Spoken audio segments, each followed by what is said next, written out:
And we're live on Facebook. Good morning, everybody. Happy Thursday. I'm so happy you could all join us. My name is Andy with In South Florida, and we are here today with Maribel and Michelle. And let me just go ahead and add in some of the magic sauce here.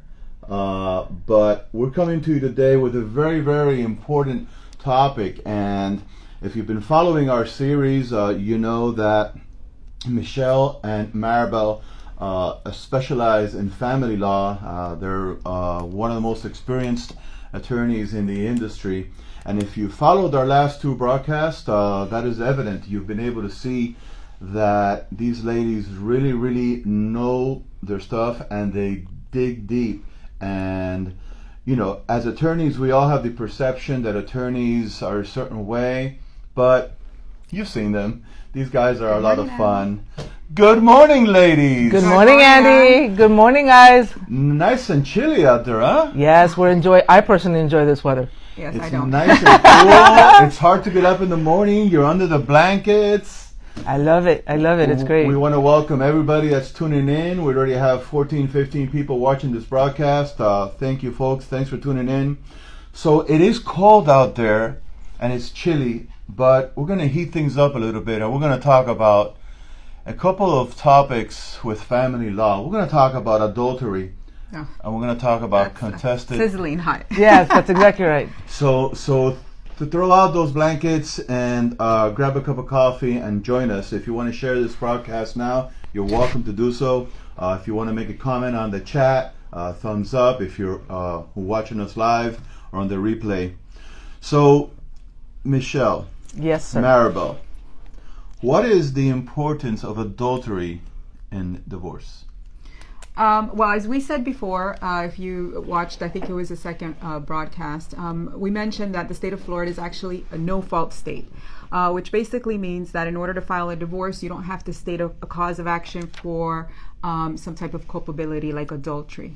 And even though I'm telling you that Florida is a no-fault state, it's really interesting because the word adultery does appear in our statutory law, which is what the judges use to make decisions in a particular contested case when you're in front of the judge and you're asking him to make a decision or her to make a decision. And the word adultery appears, and they are supposed to consider it specifically when it relates to alimony. Alimony is when one of the parties is asking for the other party, the other spouse, to help them pay for certain expenses after the divorce has been finalized. And the statute basically says that the court will consider adultery of either party to determine the amount of adultery, the amount of alimony payment, etc. Now, that is that's what the statute says. But if one party alleges, well, she's asking for alimony, but she committed adultery, that's not fair, then that person can actually present evidence that, well, guess what? The husband committed adultery too, so we're even, Steven, don't consider it. That would be one scenario. Another scenario is, did that adultery put that family in a worse financial situation? The court will then take that into account. But typically, it has to be tied in order for it to be relevant and for the judge to consider it, it has to be tied into some type of financial effect. Was there waste with the other person in pursuit of that adulterous conduct? Then the judge would take that into account. The only other place where it could come into play potentially is when you have issues of custody or time sharing. And not only that, it can't be, she's or he's dating, 10 women or 10 men, etc. And I don't like that, so the judge has to consider it, and they're not morally fit. Even though that's one of the factors, that you need a step beyond that. Does it affect the child? Does it affect the child in a negative way? Then the judge would consider it. So the general premise is no fault, but there are two very specific ways or instances in will it be relevant. One is it tied to financials? Does it affect the finances of the family? And two is, does it affect in a negative way, detrimentally, the child or the children? Really complicated process here. And to add to that, in order to prove that there's been dissipation, which is what we would have to prove with an adultery situation, oftentimes we have to hire forensic accountants to assist us in looking at the finances and see the fact that you have a girlfriend during your marriage, that in and of itself is not relevant. It's what you did with the finances with that girlfriend? Did you maintain her? Did you pay for her car? Did you put an apartment up for her? How can we tie that in to the finances? So that's why on the premise it's no fault, meaning you could do what you want, but to what extent will it affect our money as a husband and wife? And then are you doing that in front of the child or in front of the children that would affect the children? Wow. That is... Good morning, that is Mr. Ortega. He's saying good morning. Good morning, DJ Eddie. Take a minute to welcome everybody that's tuned into the broadcast. Thank you. If this is your first time watching us, my name is Andy within South Florida, and we're here with Michelle and Maribel from Hasbun and Mendoza Family Law. And I did have, sorry, Andy, I did have a viewer specifically request if we could, at some point during the broadcast, actually address or summarize the answers in Spanish. So, oh, really? Okay. Yes. So, basically, if I may, very briefly. Before, can you just define adultery? Because I know that I heard you, but I'm not an attorney. So, for the average person that says, well, is this adultery or not? Is there a real clear cut definition of adultery? That's an interesting question. And actually, is that what we do? There's layers, right? So this is something, an adulterous act is obviously when you're being unfaithful and you're engaging in some type of sexual conduct or behavior with a third party, not the spouse. And there's actually case law, and we base it, case law is our decisions that were based on relationship that happened before, so you use that to make your argument in court, that clearly indicates, well, this is something that happens in the privacy of a home or a residence. It's difficult to prove. So then you look at the circumstantial behavior, circumstantial facts, and was there opportunity? Are there text messages that seem to imply there was some type of relationship that was ongoing? So you can actually prove this using circumstantial evidence, because obviously we all know that you don't always have that PI, that private investigator, which you do use and it is admissible, but you don't always have that. So then you would look at the circumstances surrounding. What other evidence do you have? Text messages would be relevant. Phone records would be relevant. Receipts of hotel stays where And then you can also take deposition testimony of the person or persons and have them come in. And then we always get motions for protective order saying, Judge, that's not fair. They're trying to harass me. Or it's not relevant. It's not relevant. And then the judge would make a decision. Well, is this relevant? Is this going to lead to something that's relevant to our case? And then we would proceed after the judge would make that determination. Because understand, in order for it to be relevant, it has to affect something. Finances or the child. The fact that you had an affair with someone, in and of itself, the court really doesn't care for. It doesn't really matter. It's not relevant. Because of the no fault. Because this is a no fault state, meaning I don't have to divorce you because you have a mental incapacity or because you've cheated on me or any of that thing. It just means if you committed adultery, how do I tie that in that it affects us financially or our child? Wow. So obviously we could spend hours and probably a whole day on this one topic of adultery. Yes. So I know it's going to be cold for the next couple of weeks. So this is a topic that we can definitely come back to. But we have another question from a somebody that saw a broadcast before. So obviously, when there's adultery, there's an issue there. What is the difference, though, between a contested and uncontested divorce? Because I can say, hey, you've committed adultery, and I am going to give you a divorce. I'm not going to give you a divorce. That is a family minefield that is very difficult probably to navigate.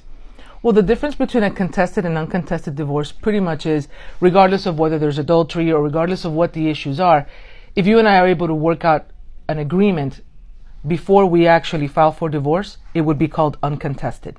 Okay. You resolve everything. There's nothing to argue. Yes, you cheated on me. Yes, we have issues of custody battles and time sharing or whatever. But if we are able to resolve everything and put it down in an agreement, it's called the marital settlement agreement, then we don't have to go through the whole litigation. We don't have to hire private investigators, forensic accountants. We got everything settled and it's uncontested. And contested means you may try to work it out before.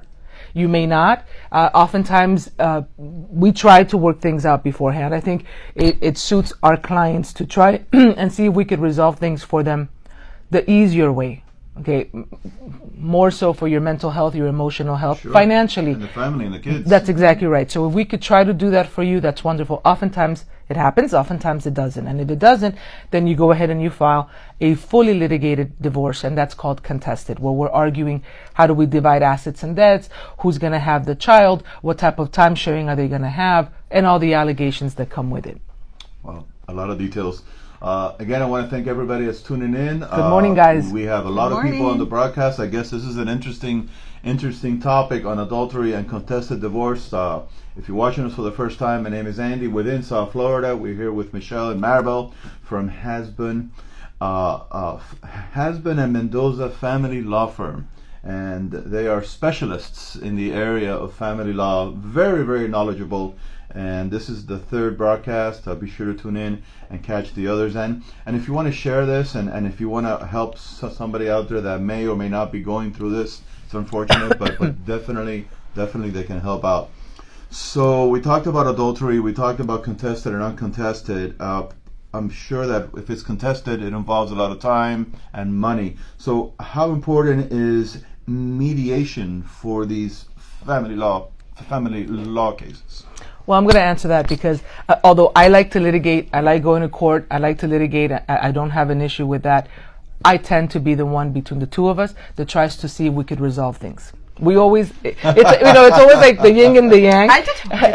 She does. But my focus. And they form the perfect balance. We do. They really do. If you could tune into the conversations we have off camera, these ladies are amazing. Yeah. So we actually, to add to that, that's why I think we make such a great team, because we both have our strong suits.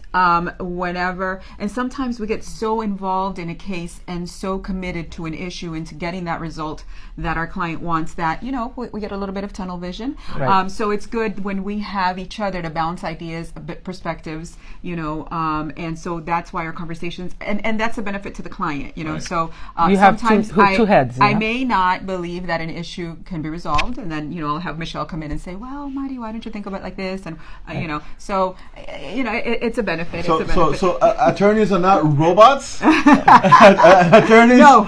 An attorney smile. That's Can exactly. you believe it? And we bleed for our clients because it's 3:00 in the morning and we're sitting and we're texting each other and emailing the office and how do we do this and how can we make this easier? So with mediation. Yeah.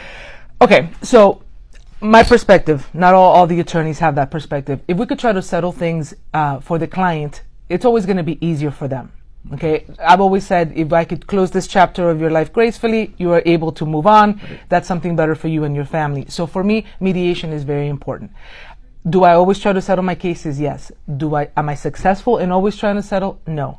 But we always have to go to mediation. The court will always order us to attend mediation. It's a court-ordered event. It's a voluntary process, meaning the court is not going to force you to settle.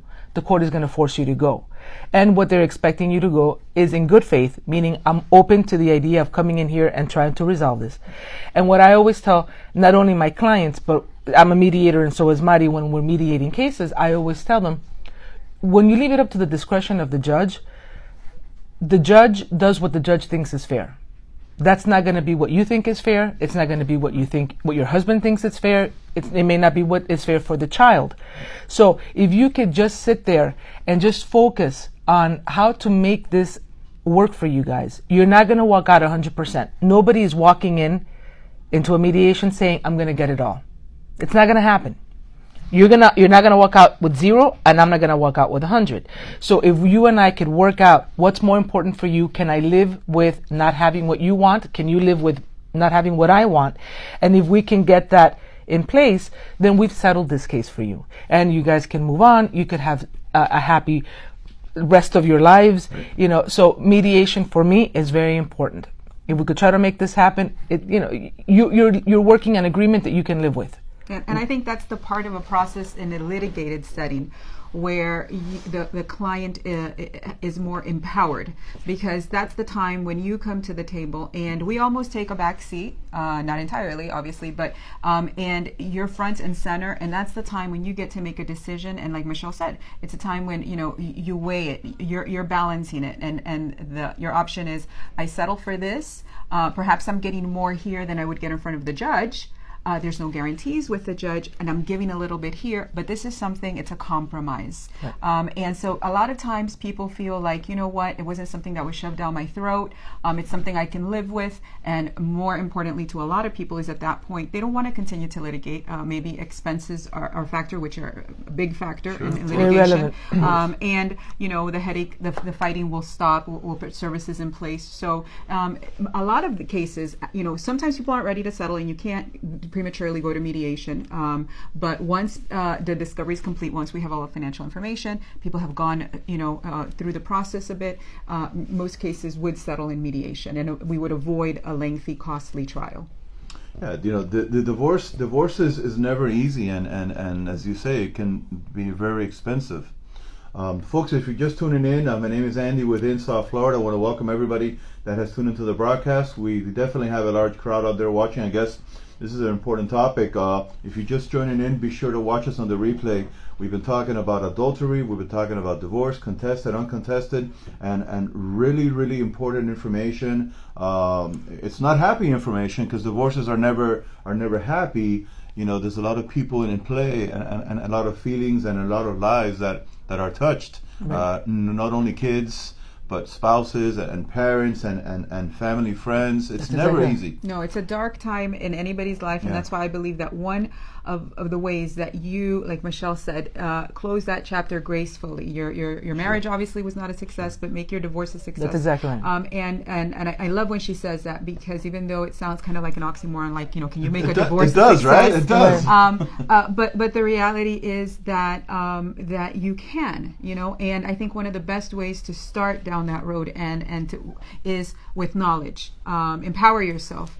You know, make sure you know what your options are. Make sure you project. Make sure you plan for the future. Try to envision, sit down, meditate, make lists. Think, well, would this be good? How would this suit me 10 years from now, 20 years from now? Because once I enter into this agreement, or once this decision is made, that's it. So, you know, I think one of the best things that you could do is have a knowledgeable family law attorney to advise you, explain to you all of your options, so that then you can make that decision. That's going to be my next questions. We have two questions from viewers that we're gonna ask. But how important is it to seek the services as a professional and a specialist, somebody like yourselves that know the laws inside out? You know, there's some people out there that say, you know, I could do this on my own. I'm going to file the paperwork, and it's just going to get done and over with. I mean, is that just asking for trouble? Yes. Oh yes. And you know, you may have the best of intentions in doing that, but the problem is that there's so many things that go along with working out an agreement. And what I tell people is, if you don't have any assets, if you don't have any debts, if you don't have any children, then yeah, you could do that on your own. What are you risking? You just need to get a divorce. But when you're dealing with all these other things, oftentimes they come to us once they're done, and we have to clean up, because they don't know the law.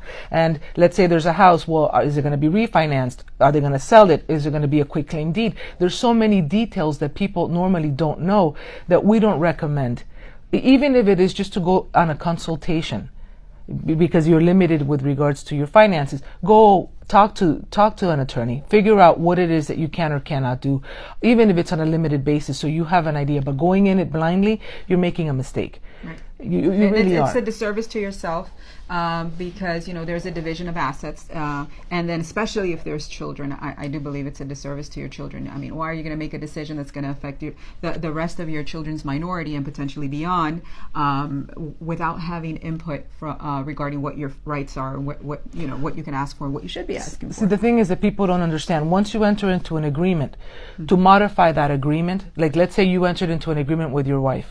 You didn't know what you were doing. You guys wrote it down. The court accepted it as a valid agreement. And now things are not working out with your kids. To modify that, there's a different burden. We have to do something, what's called substantial material unanticipated change in circumstances, to be able to modify that. And so what ends up happening is that you may have the intentions of, man, I really messed up in agreeing to this. How do I change this? But if your ex-spouse does not agree to the change, you may be stuck. you may not be able to modify that agreement. So that's why we say it's so much, even if it's on a consultation basis, go look for an attorney, somebody who practices family law, even if it's 1 or 2 hours and you have to pay them out of pocket for that. Do that, because otherwise, you like Mari says, it's a huge disservice, and you may not be able to modify that agreement. And I want to, I'm sorry, Andy, but I want to chime in on that.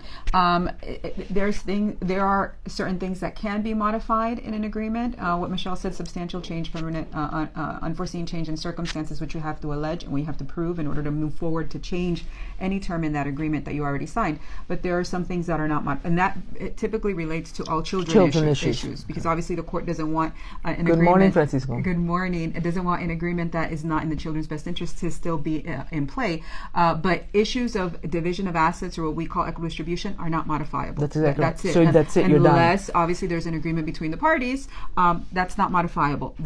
You're done. So don't think I can go back and modify because I'm going to show the judge something changed, the value of the home changed.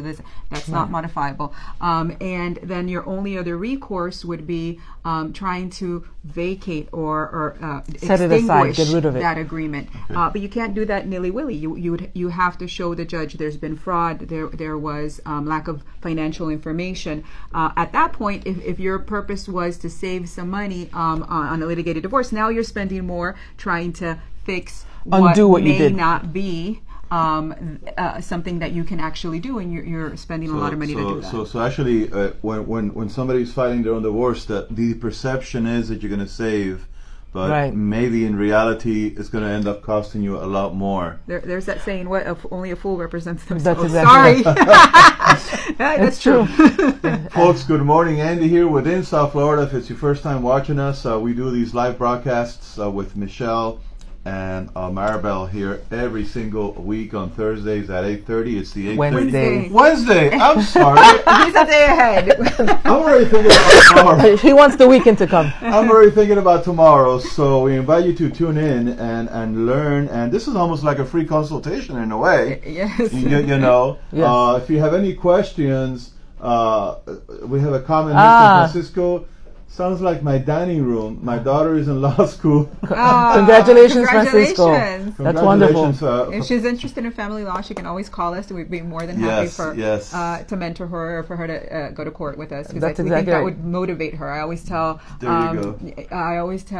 individuals that are interested in becoming attorneys and in practicing in the area of family law, nothing compares to the reality of courtroom litigation, Judge Judy, all those wonderful judges that come out on TV.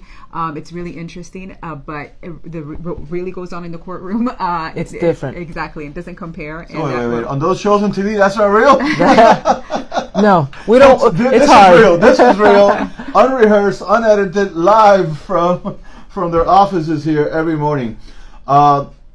You mentioned that she's working in family law currently. Congratulations, Francisco. Congrats, Francisco. That's wonderful. So you're always going to have interesting conversations. That's exactly right. And Francisco, good for you. FYI, these ladies, I believe they're going to be at our luncheon tomorrow, so you'll be able to meet them in person tomorrow, folks. Hi, Annie. Unfortunately, I'm going to be in a mediation, but I'll be available. So you will be able to meet her tomorrow at our luncheon. We'll talk about it a little later.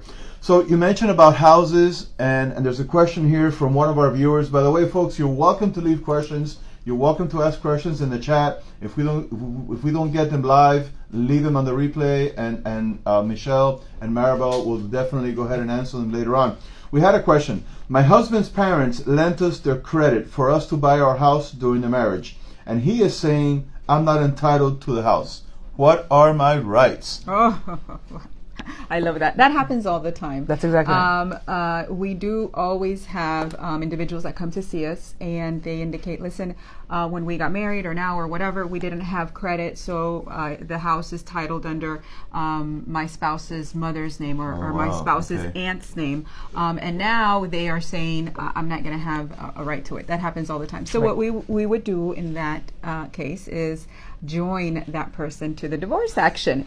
So now guess what happens? Unless this person is willing to acknowledge, it's true, this house isn't mine, I haven't been paying the mortgage, I haven't paid anything on the house. I was just doing it for financing purposes, which they can do to avoid being brought into the case. We would join them as a third party, and then depending on the facts of the case, how that purchase came about, what the parties did, we would allege either a claim that's called a constructive or a resulting trust, and then they're part of the action, and we would prove the fact that that house is actually, and what we want it to be classified as a marital asset, subject to division by the court. And remember, the starting premise is 50-50. So there's definitely, title is not gonna be the end all, especially in family. Title doesn't matter. If it's a marital asset, we can prove it's a marital asset, which there's ways of doing it, then it would be divided by the court. So we have a comment from Annie. Good morning. These ladies are two of the finest family attorneys in Miami. Thank you. We love you, Annie. That's we think the same awesome. of you, my friend.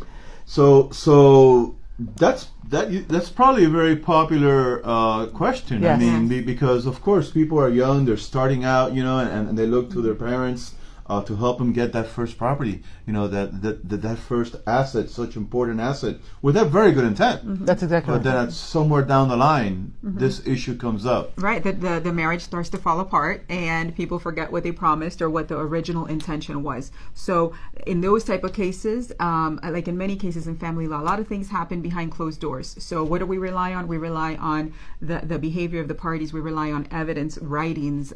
We rely on intent. The court's going to look at the intent of the parties, and to determine that, you bring in your evidence. You bring in. There was even a case. I forget the name of the case right now, but there was a card, a Valentine's Day card, I think it was, and the person wrote in the card, "Yes, this house that we purchased for us, and it's going to be your home." Then during the divorce, he was saying, "This is my house. I never meant for it to be hers. I remember that. She's not on title." And guess what? Here you go, a card from, I think it was. Don't quote me on this. Like at 15 years. When they were in the heyday, madly in love. Madly in love. Right. By the way, here's the card. This shows our intent, Judge. And guess what?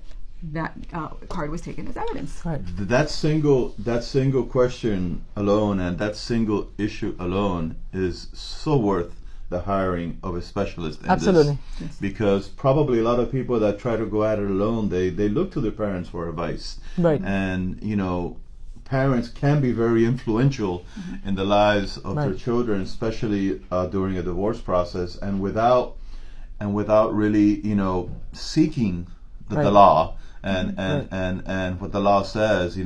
That valuable piece in the last 2 minutes is worth gold. Yes. For people And that are watching. and that links in. I think one of the viewers had asked about retirement plans and how retirement, Yes. and that's a very common question that we have. Well, that's my retirement plan. Why should I divide it with you? Right. And it's a very common question, and it's a misconception that just because it was my retirement plan during the marriage, you're not entitled to it.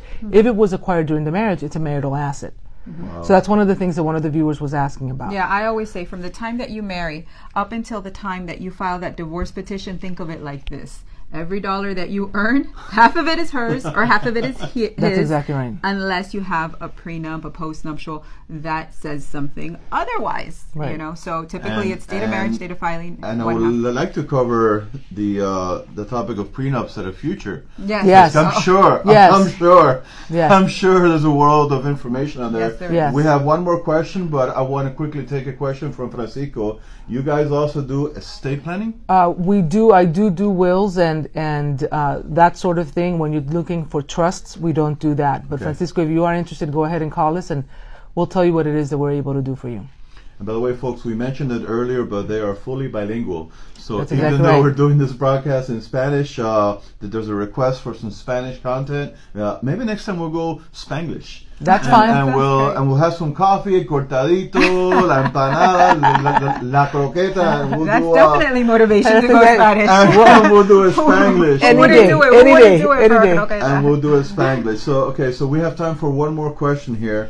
And this is, my spouse has racked a bunch of debt and now saying that I'm responsible for half. Is this true?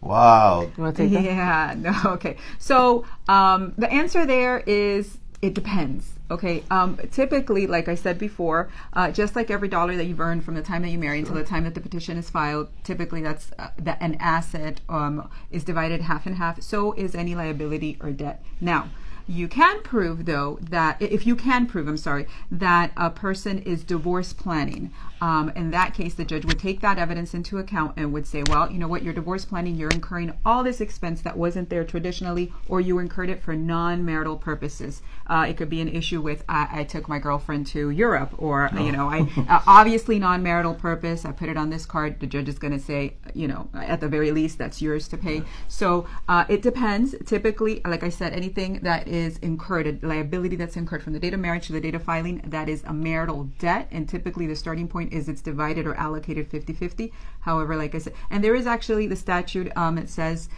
you go back, retroactive means from the date that you file your divorce petition, you can go back 2 years to look at whether there was any bad faith dissipation or waste incurring liability that would affect the estate, like what's going to be divided.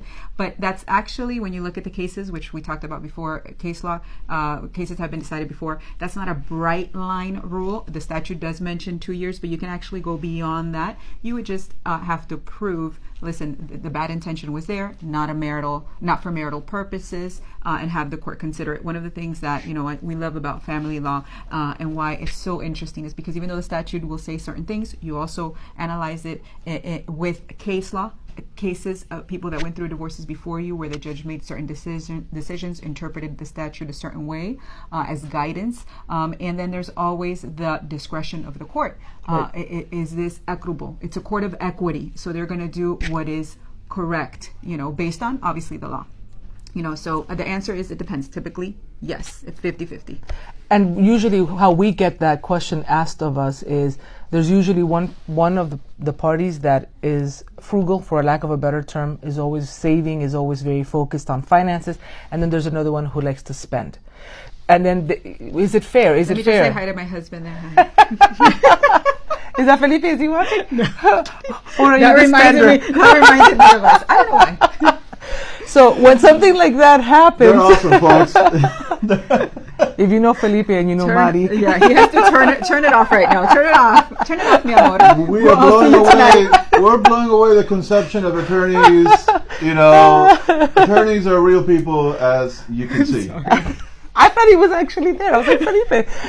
So, that usually happens. And then somebody's like, well, how is that fair? How is it fair that I'm always saving, I'm always planning, I'm always paying, and that person is always spending? But if you look at what they're spending, if it's traditionally what they've always spent things on, then it'll be considered a marital debt. Right. And you are going to be responsible 50-50 for it. Mm-hmm. Yeah, we have, and that reminds me because we have a lot of issues, and that's like the fairness, this topic of fairness. We will have people come in and say, well, they didn't work during the marriage. We need to go and tell the judge. They were at home or they were at the gym, spent the day at the gym all day. Right. Let's go tell the judge this because now I'm not going to help them when we get a divorce. It's not fair. It's not fair. It's not fair. Right. You're actually making the case for the contrary. You're making the case for the standard was you were providing for them. The standard was they weren't working. And you're going to have to maintain now them. You're going to have to continue that standard for a certain period of time. So you would think one way, right. But it's completely the opposite. It's a shame that you two have to head to court because we could be here for hours. That's exactly right. Just talking about these topics. Lots of great info. Yes. Lots of great info.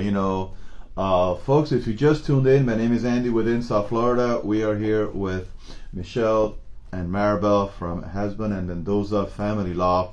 And we come to you every Wednesday at 8:30 in the morning, and we remove the mystery and we remove the cloud over divorce. And again, divorce is never an easy topic. It's always something that's very difficult, but it doesn't have to be painful. And you've heard how through mediation and contested and uncontested avenues, you've had. I think you mentioned you've had a terrible divorce, a terrible marriage, but your divorce can be great. That's exactly right. It sounds a little weird, but I can truly see that. Mm-hmm. I can truly see that. Always focus on your kids. That's what I always say. That's what Mari and I always say. Focus on your kids. Mm-hmm. Focus on your kids because they're going to be what guides you in determining how to make it better for them. Right. We always try to, and not only the kids. I always try to refocus our clients because a lot of times, we're human. People have done certain things, and you're hurt. You're going through a very nasty event in your life, and a lot of times you tend to focus on how can I get back at them, revenge. How can I? And I always say that's great, but I think the focus here needs to be forget about him, forget about her. They're part of your past, right? So focus on your future and what is best for you. If you want to spend that negative energy, it's going to cost you, and it could cost you. Sometimes you get blindsided by it, and then the result of what you're getting in the divorce may be affected negatively for you because you're not focusing on you. So focus on your children, focus on yourself, and get that information. Be informed, make informed decisions. Absolutely. Always consult with a professional. Absolutely. So if somebody's listening and saying, I have a friend, I know somebody, what's the best way for them to be able to get in contact with you? Contact us at 305-386-2888. That's 305-386-2888. And how does that work? Phone consultations? Do they come into the office? Yes. It's preferable for them to come into the office. They get to see us face to face. We do telephonic consultations, but whatever makes them more comfortable. Ladies, always amazing. We shared a lot of great knowledge out there. For those of you that have watched live, thank you for the love. Thanks for tuning in. Share this message. For those of you that are watching on the replay, please leave your comments and leave your questions. We will get to them on the next broadcast. Do we want to share the next topic, or do we want to have... I don't know. We have to think about it. Do we want to keep them... Yeah. I mean, I like to see the questions and what is the issues that they're facing, so then that we could go ahead and respond to the questions. Yeah. So just if you're watching, you can go ahead and leave the question, and then we'll address it on our next show. Absolutely. On Wednesdays at 8:30. On Wednesdays at 8:30, we'll be right here. Maybe we'll bring in un cortadito or something. Let's do it. Let's do it. Folks, Andy here with In South Florida. We're going to you live from live.insouth Florida. Join us on our page, join us in our group. They are tagged in this broadcast as well. Leave your comments, leave your questions. As always, thank you for the love, and we will see you tomorrow, right? Absolutely. So if you want to meet Michelle in person, Maribel's going to be in court. She can't make it, but Michelle's going to be there at the Greater Kendall Business Association luncheon. We have a great speaker, if I may. Yes. It's Javier Perez, the school principal that unfortunately he lost his legs at a baseball field, and he's bringing a very important message. He's bringing a message of inspiration, of courage, and really I'm very excited because we all have excuses why we do things and we don't. And then you have individuals out here that overcome any excuse. That's exactly right. And excuse any obstacle. So we invite you to join us. You can get more information on greaterkendall.com. And there's Francisco. Francisco, we'll see you tomorrow. He's going to be there. You can meet this lady in person and take a selfie, right? That's exactly right. They're becoming famous. They're becoming famous on Facebook. All right, folks. Andy here within South Florida. Thank you for the love. We'll talk to you guys later on today. Ciao. Thank you. Bye. Thank Bye. you. Have a great day.